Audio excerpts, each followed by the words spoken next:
we're working on our pasta dough. I've got 9 eggs in here, and then I've got my cassava ready to go on the side, okay? With my pasta dough, I'm making an egg pasta. I need, where is, oh, here it is. I'm going to add my salt.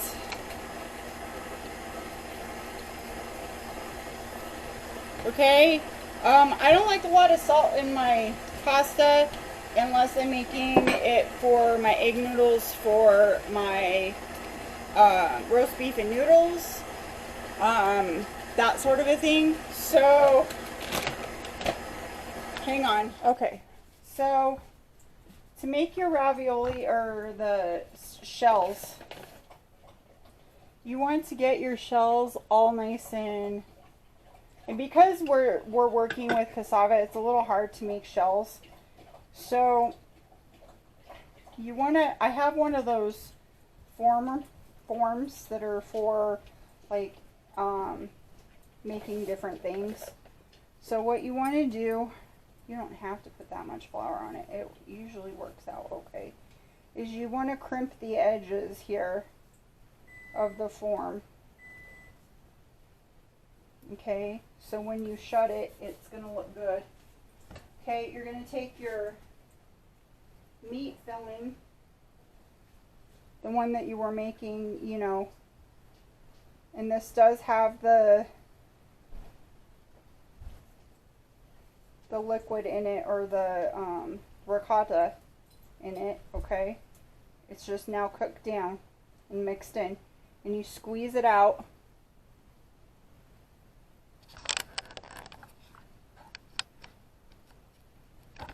Okay, like that, and you open it and make sure you don't get the back of it too much, but look how pretty that is. Okay, if you want to, and this isn't what you wanted, you can take your extra dough and you can put it on here if you want to fix it. The other thing you can do is take your fork,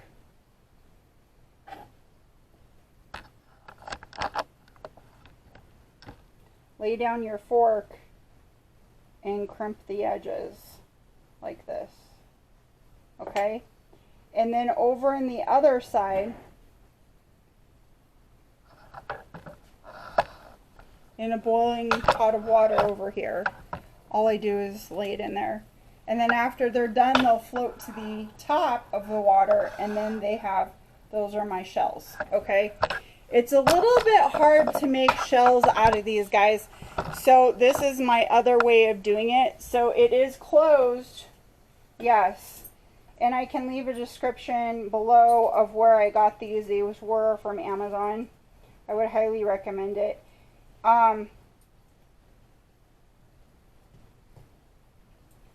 So what I would do is I would come in here and I would make a bunch of them, okay?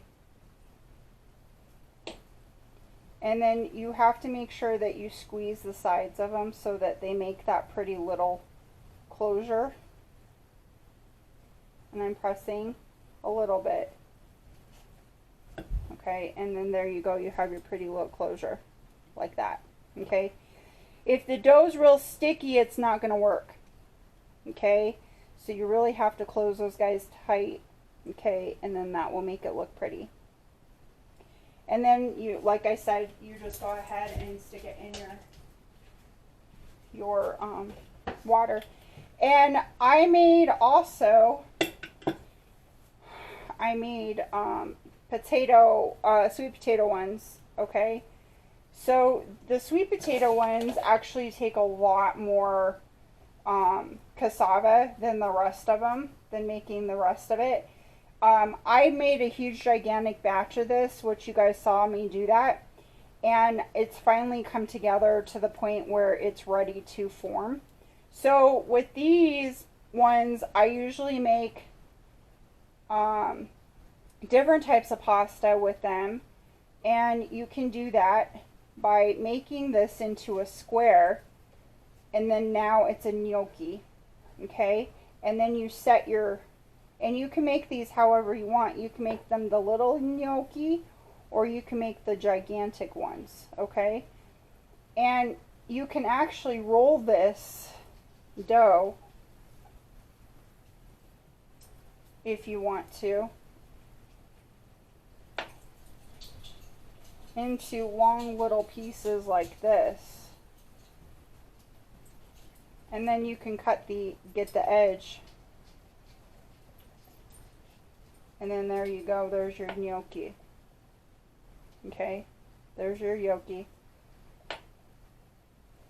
And we can make a couple of these ones too, because I have so much dough.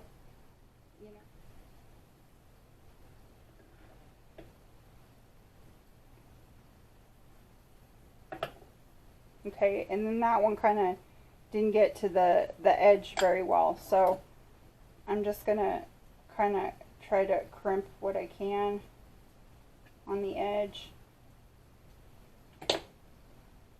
There we go.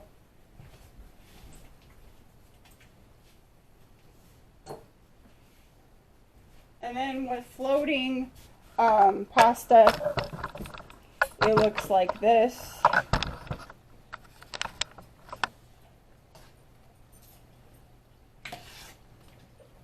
Okay, but I want the big one, and because the big one's going to go in here and do my shells. The smaller ones, we are going to probably put those on a pan, is what I'm thinking. Let me get it out real fast.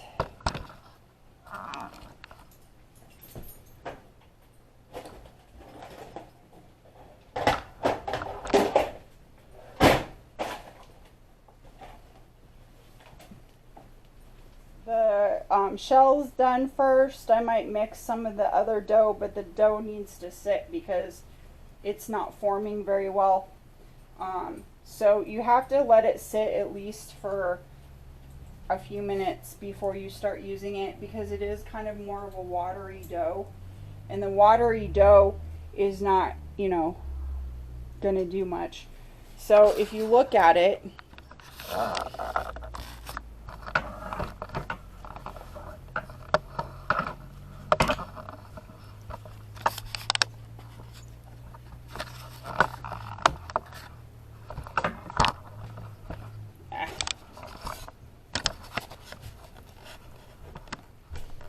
so if you look at it, and it even feels like it's got a lot of moisture to it. So what I'm going to do is I'm going to separate out the dough, and I would suggest this to you, into little balls when you're making like a big batch like this, and just let it even like sit on the counter.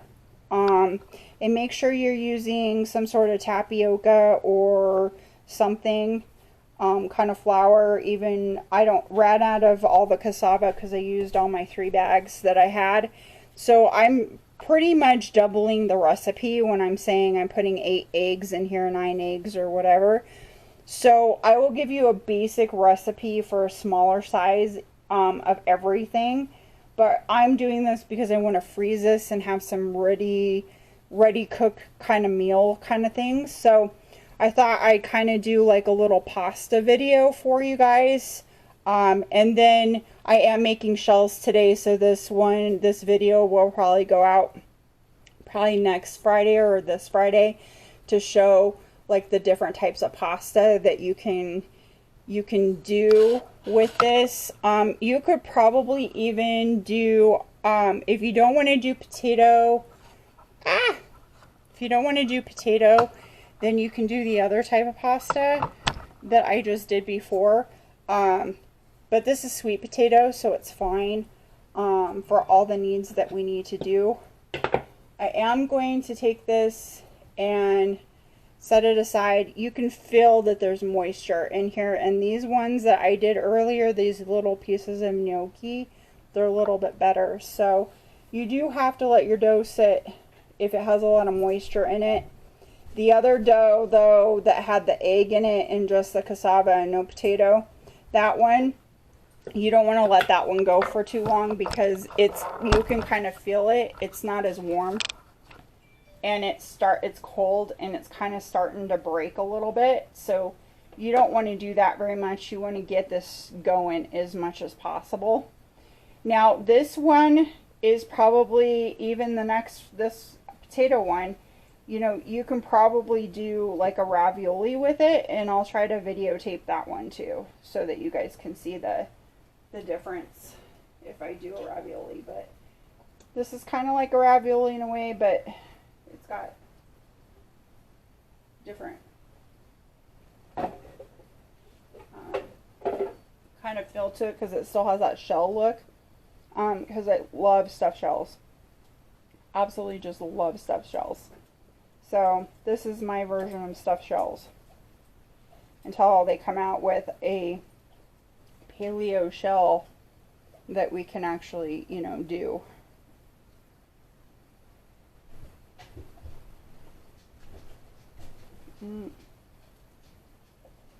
What the hell? So anyway, let me get this all cleaned up and dried off so that we can get this figured out why it's not letting me press it. So I think I probably waited too long for that, so that's why it's doing it. So, and then I probably messed it up with that other one. So anyway, alright guys, look at that. Look at all that wonderful, wonderful, wonderful shells. There we go. So we made ourselves some paleo stuffed shells with cassava. Look how yummy. And then there's some vegetables that are in there. Yummy, yummy in my tummy.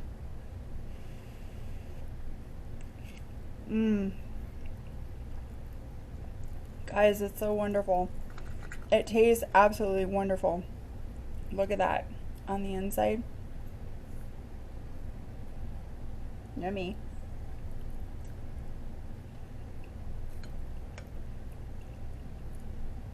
Alright, so guys, hopefully this inspired you to do something yummy in your life. And please keep on inspiring food and home and garden.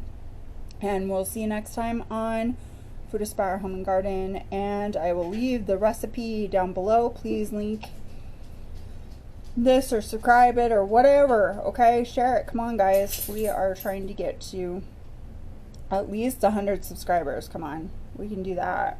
At least we're at 18. Good. Thank you for the ones who have subscribed, by the way. I appreciate you. And we'll see you next time. Have a wonderful day and a wonderful weekend. And meal prep this meal